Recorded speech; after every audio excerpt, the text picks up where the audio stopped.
Rise and Shine Rwanda, it's Monday the 28th of September.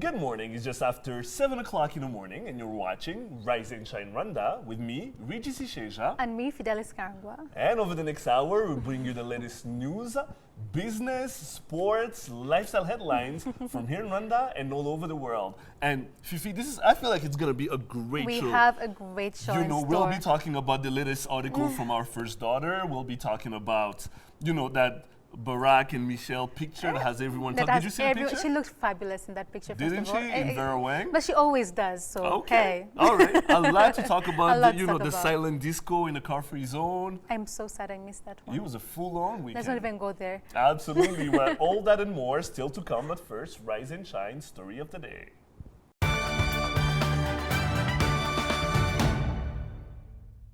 Now, Rwanda Broadcasting Agency is set to host a conference putting radio, television, and online content in the spotlight this week in Kigali. The Third Africa and Digitalization Conference and Public Media Alliance Regional Meeting for Africa will deliberate on the position of the continent globally in digital migration of broadcasters, development in ICT that have an impact on broadcasting, and how Africans can use the opportunity to populate the television screens with their own stories. Take a look. Rwanda Broadcasting Agency, RBA, wants to be the country's leading source of news and information, providing programs and quality which will entertain as well as inform a nation. The Southern Africa Broadcasting Association and the Public Media Alliance will lead the discussions on the 30th of September and the 1st of October at Serena Hotel. Heavyweights in the content provision space, such as Discop Africa and Africa 24 Media, will form part of this conference that will be chaired by moderators such as Professor Murej Makocheng from Multimedia University of Kenya and Levio Bonyo from Daystar. Over 150 CEOs in media from Southern and Eastern Africa and the world will attend the meeting. We had the job of live streaming that event. We started off modeling a studio, an artist. Other speakers include Salim Amin, founder and chairperson of the Mohammed Amin Foundation, Eric Chinje, former World Bank spokesperson for Africa, and Rachel Jones, Knight Health Journalism Fellow and founder of Kenya Alliance of Health and Science Reports.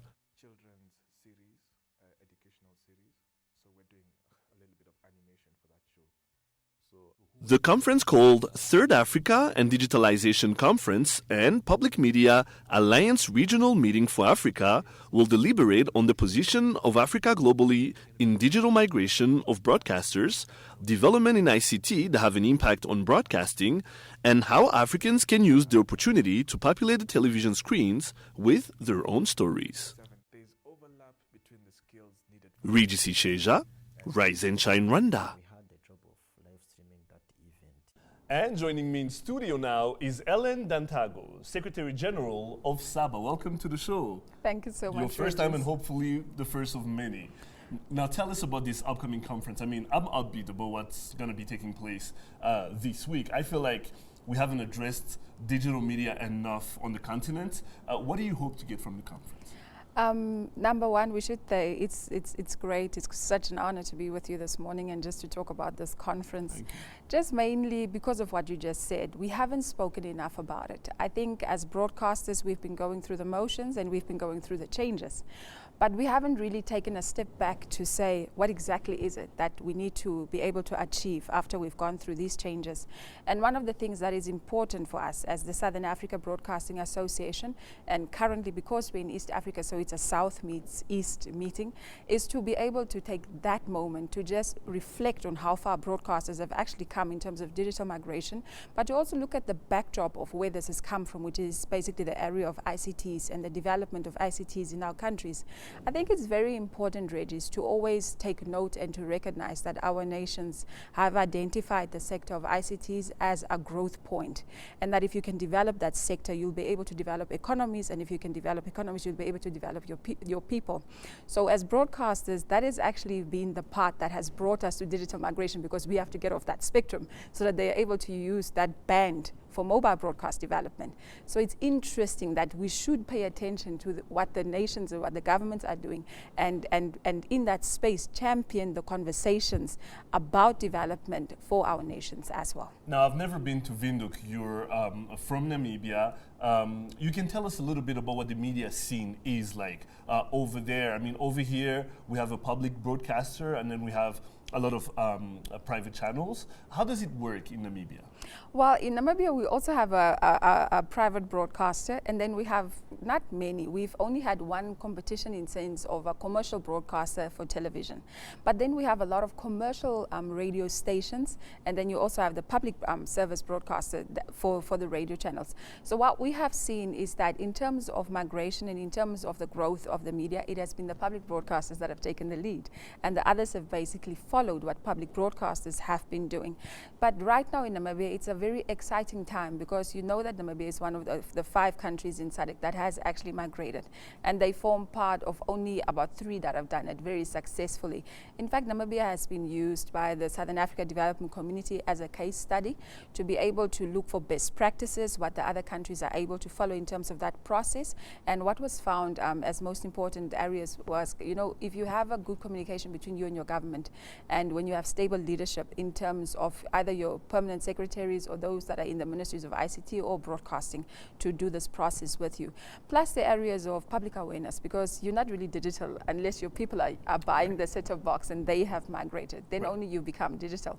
So in terms of those areas, it has been very significant that Namibia has been able to take a lead, and just to be able to bring about this and to create such an excitement about it that we are prepared to share it with everyone. Now, the juncture between media and ICT. We're in a country here where ICT is loaded all over the world. I mean, when it comes to rankings and all these polls, we usually do great. The ministry in itself is doing a lot of great work, but the media is still lagging a little bit behind. Us working in the broadcasting field, we feel it. We know that there's still, a long way to go. What has been your experience in Rwanda from what you've been able to see? When it comes to what we do on television, what radio sounds like, our presence digitally, what do you feel like we're still lacking? The number one thing I will have to say is you must negotiate that RBA's channel, your TV channel, plays in hotels. We don't have that in the hotel where we're staying, and we're a little bit frustrated about that, because we feel the public broadcasters, your channel should be on whatever bouquet or whatever service that they offer, that it should be on there.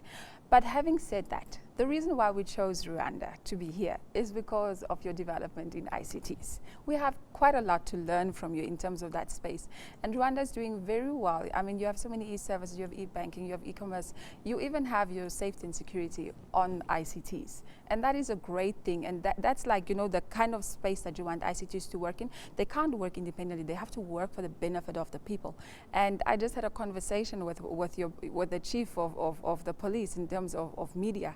And he was informing me that they even have Twitter, and they are able to communicate with the public. They actually communicate a lot through Twitter. It's so that is what ICTs are about, and we see the involvement of Rwanda and the lead that your president has taken. That they mention him as part of the giants in like Malaysia and Singapore, that he's running with them in that sense, and that countries like Malawi actually look to Rwanda to assist them. So I think that's a major achievement, and that is what excites excites us so much because in this conversation as media and as broadcasters, we can't leave the conversation of ICTs behind, because the space that we have moved into of broadcasting is where you've seen information dissemination and technology has been married. So it would be very ignorant of us not to stay abreast of what is happening in terms of innovation and technology, because that is the space where we're going to operate mostly, because once you've become digital, I mean, what's going to stop you? Now, there's a little thing coming up, I'm pretty sure you've heard of it, called Transform Africa. It's about 2 to 3 weeks after your own conference. This will have a lot of, tech giants from all over the world, from Africa. When I was receiving the press release from you, it said you're expecting about 150 CEOs from all over the world. How do you make that happen, and why do they buy into this concept? Well, number one thing that you need to know about the Southern Africa Broadcasting Association, it is a platform of growth for broadcasters. So when SABA does something, if you're into broadcasting or you're into media, you want to be there because of the conversations that we lead. The conversations are very important to us because we look at ourselves as an organization that leads. And if you're going to lead, you need to be able to address, you need to be able to dance to the music of the future, right, while looking at the industry, what is happening, and saying, okay, that should be the next mark of where we need to be. So for us, that is important. So when people look at our agendas and what we're going to offer, they know exactly. I mean, currently, people want to talk about digital migration. They want to talk about what's happening in terms of what the future holds for broadcasting. They want to talk about what's happening with our space of content and how we're going to fill it, and how important the conversation is to have about Africa telling their own stories. And it is happening already. But they really just want to delve into it and say, are we making use of all the resources we have? Are we making use of all the skills we have? Are we really delving into this type of stories that we want to put on our television screens? The type of, because content is just like food to people. Right. So they want to look at the diet that they offer. Is it really a sustainable diet? And is it a good diet that we're giving the people? And the important aspect to cover in that space is, are we doing stuff and putting stuff on TV that really inspires our youth to do great things? I think that Africa is a great continent, and that people from Africa are doing great things even abroad, and that we need to be able to feed that type of content to people just to build confidence, and especially our generation. I think we need that because we weren't part of the liberation generation, if you call it like that, and they had passion, they had steam because they were working on something. But we are again coming on the backdrop of something else, and we also need to champion certain things. So I think this thing of ICTs and development and what young people can do in terms of innovation, that's very important because it's our time. So that's the space that we're going to live in. So, and then broadcasters also want to know how the business model is changing. And the business model is changing every day. Right. And that comes at the backdrop of everything, because you can't continue to be the same if you see ICTs have developed and now we have migrated to digital broadcasting. And then you find yourself that you even have to tell your own story because you have so many channels that you can tell your own stories. You have to change. So that's why they come. But second important thing is, we are partnering with the biggest broadcasting association in the world, which is the former Commonwealth Broadcasting Association, the CBA, and which RBA is a member of, right. Yes. And our partnership with the Public Media Alliance, because now they call the Public Media Alliance, they also made the change from Commonwealth Broadcasting to public media. Why? Because there's convergence taking place in media. And it's no longer those lines of division in terms of radio and television. It's no longer there because it's become online. That's what we're working with right now. So in terms of that, we're partnering with them, and it's been an exciting journey because our former president of the Southern Africa Broadcasting Association used to be the vice president on the CVA. And then RBA is part of that as well. Right.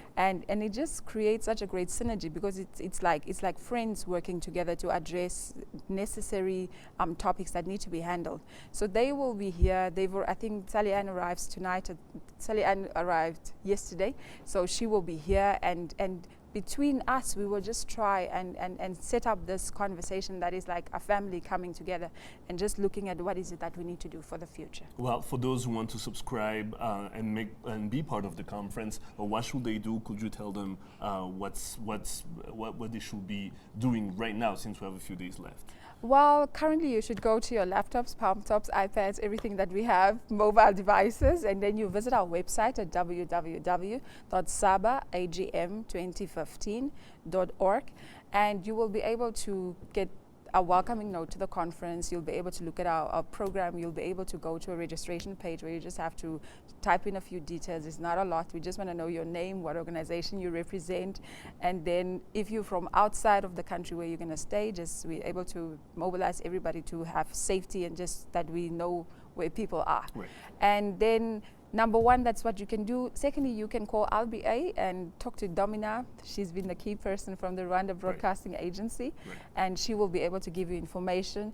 If you are in the space of ministries and businesses, your key person will be the DG of RBA, Arthur. He's open. He knows what's happening in terms of the conference. And we will be at the Serena Hotel. I mean, who doesn't want to go to the Serena Hotel? Right, I do. And there is no fee to pay. So it's a free conference. You just bring yourself and the capacity that you represent and come and learn. And one thing I must add, Regis, you know, Saba believes in training the next generation. So we've created a space where we've said we always need to include academicians, people that are training the new leaders that will come into broadcasting, but also the students that are being trained to be able to go to the next frontier in terms of broadcasting, because we will pass away. I hope not soon, though. But we'll get there. Right. You know, so we've basically said that we want to include trainers and trainees into the space where professionals are already operating to get into the conversation of what is being said now about the industry, so that when the students are developing, they already have a mind frame of where things really are at, and where trainers also get the opportunity to adapt should they need to adapt their curricula. So we have a group of 15 producers coming from all the SADC countries that basically need to move with us over the next 2 to 3 years, just to be able to be trained and get the mind frame and understand what the current leaders are saying, so that by the time that they are able to get into leadership, they know exactly where to jump in. Well, Ellen, let me tell you something. It's Monday morning. You got me pumped. I can't wait for tomorrow. This starts tomorrow. I'm excited. Thank you so much for coming, to Rise and Shine Rwanda, for being on the couch and telling us about the upcoming conference. I cannot wait to take part in this. It's been a pleasure for us to come and to join you, Regis, and we're really looking forward. Anybody can come. All right, Ellen. Well, you're watching Rise and Shine Rwanda. Do not go anywhere. We'll be right back after the break.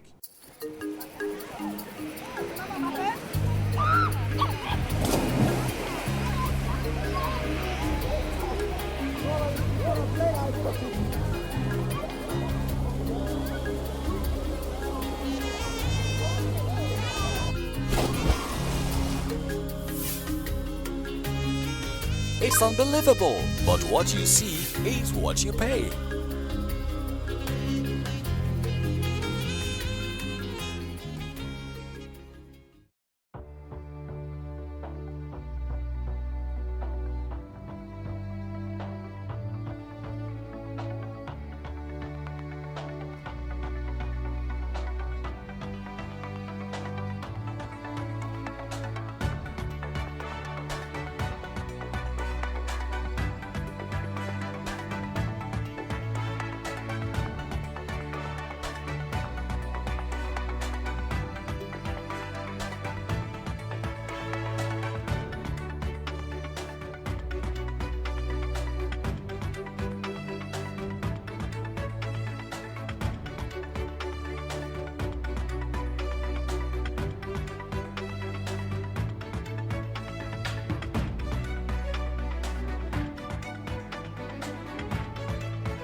Welcome back to Rise and Shine Rwanda. Time now for your business news. Fidelis Karangwa has the details.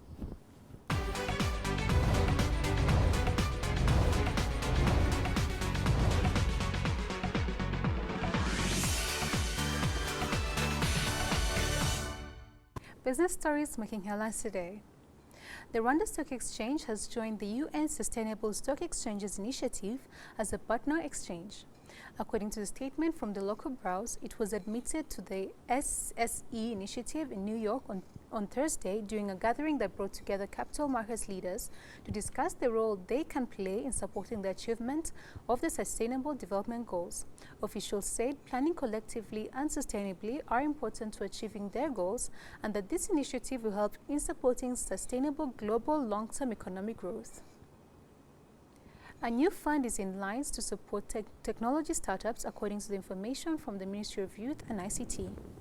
The ministry plans to set up a 73.2 billion Rwandan francs fund to support tech startups, and this could be the biggest fund in the country's history to be established to promote ICT entrepreneurship. It is expected that it will also address the lack of sources of financing for local tech entrepreneurs in some developing countries that are limited to competition. And the cost of importing goods in the East African community through the single customs territory will go down on a new reduced import insurance rate. Under the amended ESC Customs Management Act of 2010, all partner states will charge a cost insurance freight rates at 1% at all imported goods under SCT, down from the initial 1.5% and above. Officials say the purpose of computing the customs value where no insurance is ascertainable, the price paid is to be increased by the national charge of insurance, which should be taken as 1% of CSF for imported goods. You're up to today's business headlines. Post news coming up next in just a minute with HGC Sheja.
Welcome back to Rise and Shine Rwanda. Time now for your sports news. I'm Regis Isheja.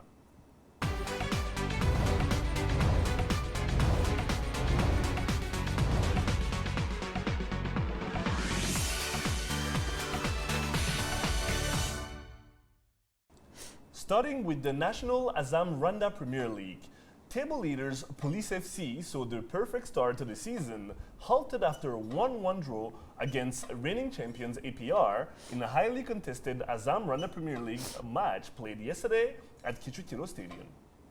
The draw leaves Police with 7 points, 3 ahead of APR, who under interim coach Emmanuel Rwanda have won 1, drew 1, and lost 1 game.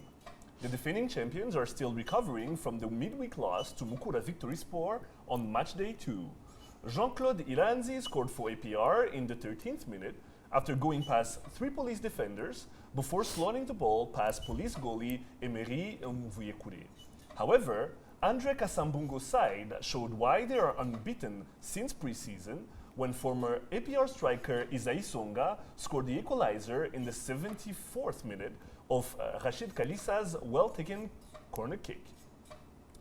On to the English Premier League. Manchester United topped the tables for the first time in 2 years, following a 3-0 victory over Sunderland on Saturday, while morning leaders Manchester City crumbled to a 4-1 defeat at Tottenham Hotspurs. Wayne Rooney ended an 11-match run without a league goal in United's victory at Old Trafford, with Memphis Depay also scoring his first league goal for the club.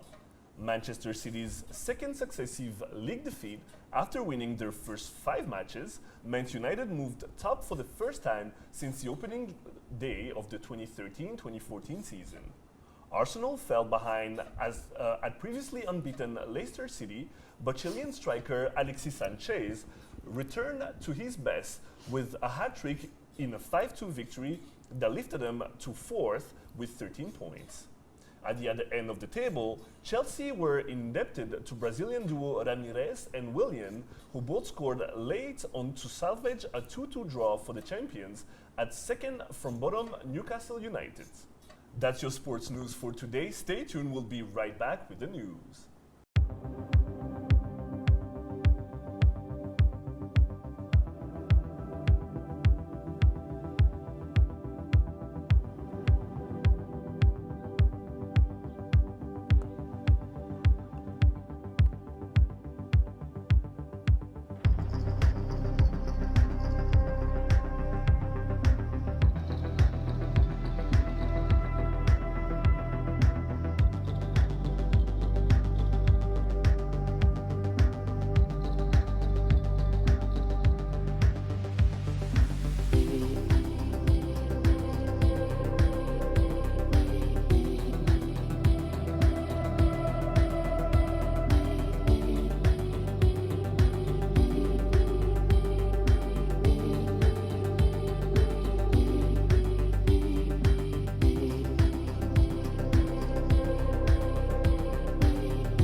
Let's take a look now at news-making headlines here in Rwanda and around the world.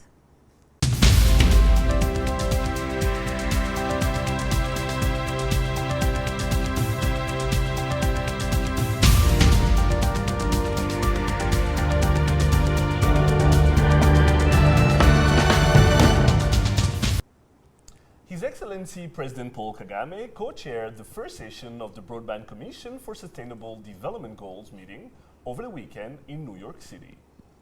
Themed Transitioning from MDGs to SDGs, Accelerating Sustainable Digital Development, the session marked the end of the Broadband Commission 5-year work aligned with the MDGs and the beginning of the Commission new focus on sustainable digital development.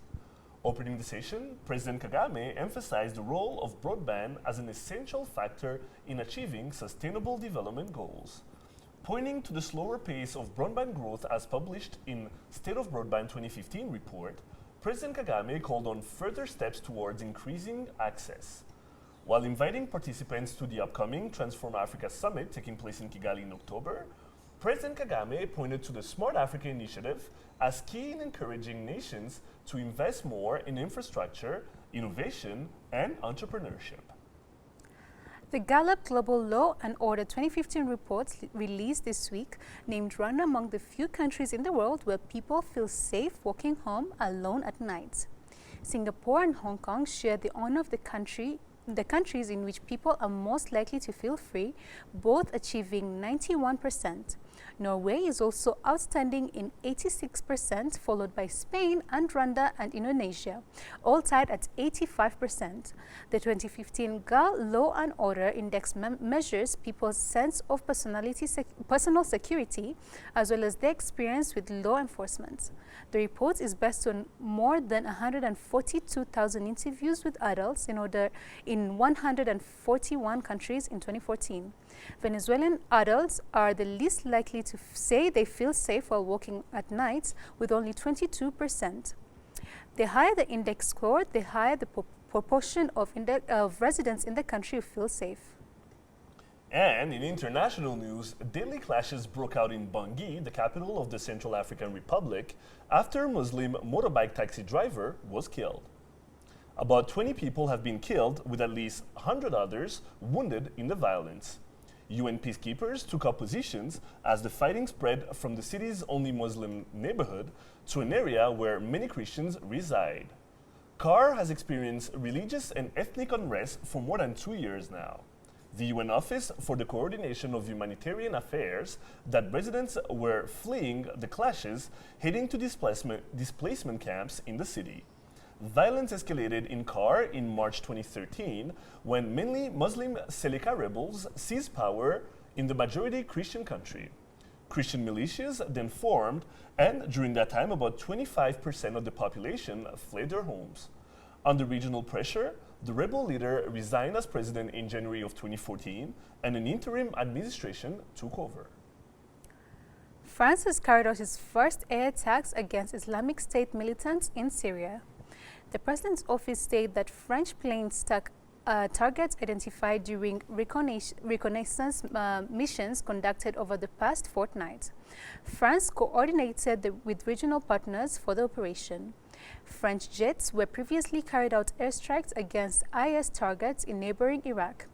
President François Hollande announced earlier this month that he was preparing to send jets to Syria, beginning with a period of reconnaissance to identify targets. He said at the time that terror attacks had been planned against France from Syria. France's announcement comes as UK Prime Minister David Cameron is that Syrian President Bashar al-Assad be removed from power to secure peace in the country. Mr. Cameron is expected to make the concession at the United Nations meeting in New York this week in order to secure support in the fight against IS from Russia and ally from Mr. Assad.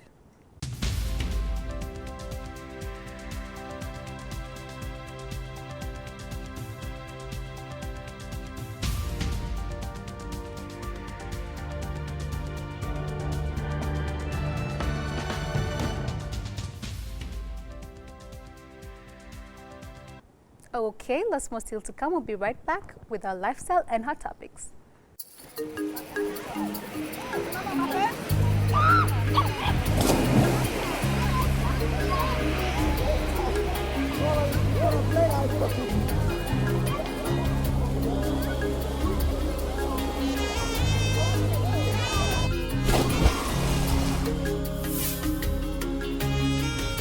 unbelievable, but what you see is what you pay.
All right, so Fidelis, I mean, this weekend has been very busy, especially on social media for those who are on Twitter and Facebook. A lot has happened, starting with the visit of the Chinese president to the United States. Now, this was a huge deal. Usually, when that happens, there's what they call a state dinner. So he first goes around the city. They make comments together. They go to the Senate. They go to the Congress. But this time around, after all that, they had the state dinner. And, Michelle Obama, the First Lady of the United States, Told the show. She made quite an impression, didn't she? She really did. What did you think about her dress? She looked amazing. And like I said, she's like the perfect image of someone who's been eating healthy, working out, and First Lady. I mean, I feel like they're stealing the cup for coolest president and First Lady of the world. Literally everyone who talks about them is always like amazed by just how normal they are, and how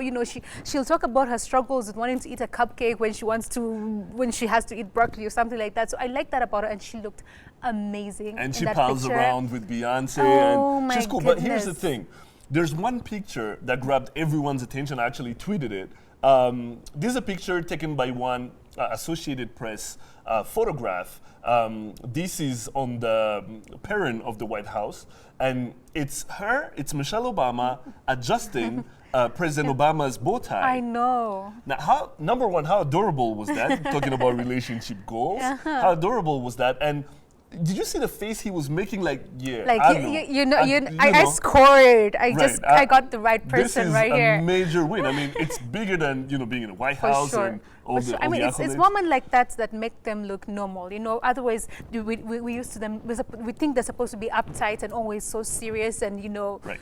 like what I mean. So that when they do things like that, it makes them look like they're just a regular couple who if she wants to adjust her husband's bow tie, she'll just do that. It doesn't matter who's looking, and it's a really nice thing. And hey, like I say, that outfit, I want that dress. Goals It for looked me great, too. right? She looks amazing. All right. Now, I know you heard also about the silent disco night that took place at I the am car-free depressed zone. about that. Because? Because I missed it. I missed it One, too. I feel like the people. Did you know about it I before did, it happened? I did. I didn't. I was did. so mad. I was like, know. where? There was a lot of advertisement out there because, well, first of all, on social media with Instagram, Twitter, and Facebook, Yeah. it's hard to escape it these days. But it was. Yeah, you knew about it. You knew about it. Now, I'm shocked you didn't know about I it. really didn't, especially though. being in broadcasting. I That's- literally, I was like, I heard about it on the day when it was happening, Right. and I'm like, it's too late. I already have other things to do. I was so disappointed, but I understand it was amazing. I heard Did it you was a attend? success. No, I did not. I'm quite mad myself that I couldn't make it, but it looked great. It looked like everyone who went there had a great time. Had some friends who actually attended, and they told me it was unlike any other event they've ever attended in the capital. Because I mean, think about it. Silent disco. You wearing headphones, and the person right next to you is wearing headphones, and y'all are enjoying the kind of music you want to enjoy because you're a Yeah. different DJ. Yeah. So you decide which music you want to play and you want to listen to. I feel like it's great. I am honestly impressed by the fact that finally in Kigali we have events where people are thinking out of the box, not what we're regularly not used to. Someone standing on a stage performing. I mean, that's good. That's cool too, But, but- every once in a while we want something different, and I feel like this was the difference we needed. That's why I'm telling you I'm so mad. If it was like a regular concert, I'd have been like. But you know what? The last week has been Yo. amazing because think about it. We've had Almost the last month, Sweden actually, and not Rwanda. just the Right. last week. We had Sweden and Rwanda, which was amazing at Innovation Village. We Yeah. covered it, and we're actually gonna, have the report Mm-hmm. tomorrow. That was great in itself. I mean, seeing all these young entrepreneurs, young creative minds getting together with Swedish entrepreneurs and creative minds. It was great. Seeing it, we'll be talking about it tomorrow. Mm-hmm. And then, in conjunction with that, they also organized a Gael Fai concert, but it wasn't really his concert. You had also Mike Ihura, also had Eric Wanki, a lot of local artists and a lot of artists from elsewhere, and it was great. The music was great. I went to that one. We vibed to it, and then there were a lot of painting nights. This past week has been amazing. There's always things to do, and I feel It's like been great. after a long week of work and all these things, always nice to know that there's something nice that's going to happen over the weekend that you can look forward to and go and Now, you know relax what and have I'm- a good You time. know what I'm looking forward to? What else are you looking That forward to? street, the car-free zone, Yes. they're starting to put into use because when you go to North America and other places, those streets are usually very very busy busy, yeah. because there's food fairs, you have a lot of things happening, a lot of music, a lot of art, a lot of and that's what you want to see. You want to see that street being alive. You Yes, don't want it yes, to just very be true. people walking on it and then it ends Very there. true, very true, You very want to put it to you. So No, kudos the to next the city of the next time Kigali. something like this happens, please drag me I will. there. Make sure I'm there. If I'm not, I don't know what will happen. Absolutely. I'll make sure I'll let you know next time. For sure. Now let's move on to our first daughter, Ange Kagame. She released, well, not released, she had another article published. She's been, writing articles in the, near past. She's been doing a lot of that and great articles, whether about the NBA in Africa, whether about how Africa is rising, how Rwanda is rising. And this time around was no different. I mean, she's talking about forgiving and citing Rwanda as an example because this is an example, you can actually Yes. come and learn about forgiving because here is a country where two neighbors, one easily could have killed or his family may have been involved in what happened in 1994 and they're still living door to door still, coexisting, just learning to coexist with what happened in the past in this country, very tumultuous past. I think it's amazing. The article in itself is brilliantly written. Congratulations, Ange. And I think, we need more from her, but we need more people also to start writing these kind of articles. Yes, it's published in the Huffington Post, but you can use the New Times. She's written in the New Times too. You can use the New Times. You can use other mediums here. What do you think about her writing these articles? It's really nice because I like how involved she is with whatever's always happening in her country and even worldwide. Really, when you see someone like that take her time, I mean, when the genocide happened, she was relatively young. She was our age mates and stuff. So she probably doesn't remember everything that happened or remember what was going on around her. But the fact that, most young people now can learn and to look back and understand the situation and try to make sure that something like that never happens again, especially here in Rwanda, I think is a beautiful thing. And the fact that she's using, there's so many girls who adore her, even boys who adore her in the country and outside the country who definitely look up to her. So her using a position to, spread a word of peace like that is a beautiful thing. I'm really proud. Well, and she really mentions how young she was back then, but that she did get to ask a lot of questions after that to understand what really happened. I think she's doing a fantastic job. We need more from her, but we need more from our youth here. For sure, definitely. All right. Well, don't forget, we love to hear your thoughts, comments, and feedback on what we're talking about here on Rise and Shine Rwanda. Tweet us at Rise and Shine RW. Like us on Facebook and send us your ideas for programs. Check out our Rise and Shine Rwanda YouTube page where you can catch all the shows and the reports we do daily. Follow us on Instagram, Rise and Shine RW. We'd love to see your pictures. Or check out our Rise and Shine Rwanda website. That's www.riseandshinerwanda.rw. Well, that's all the time we have for today, but like I said, we'd love to hear your feedback, so do let us know if you have an idea for the program. You've been watching Rise and Shine Rwanda with me, Regis Isheja. And me, Fidelis Karen. We'll be back here same time, same place on tomorrow, actually. So do join us then. But for now, from the both of us and the rest of the Rise and Shine Rwanda team, have a great week. Goodbye. Bye-bye.